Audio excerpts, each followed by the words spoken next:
Kama unavyoona mtazamaji wetu, tuko katika bird park na hapa kuna mandege aina tofauti tofauti. Kama unamuona huyu rafiki yangu hapa mbele, mwenyewe nimemwekea chakula iwala taratibu bila wasiwasi wote, na akimaliza vile vile kuna maji hapa ambayo pia tunampa.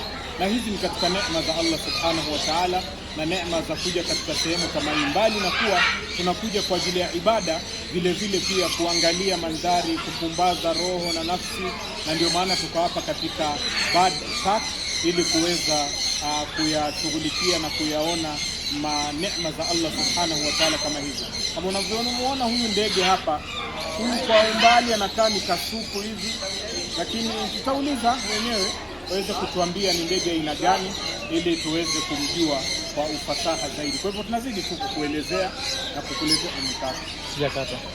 kukuletea mambo kama haya ambayo unayaona hapa. Ndege huyo ametoroka bwana, amemwona Faisal na ndege nyingine akatoroka, lakini hakuna wasiwasi wote. Bado kuna wengi ambao tutakuwa tunaenda kuwatembelea na kuwapa chakula. Wassalamu alaykum. Usiwatatoroka huu, ngoja wa barakatuh.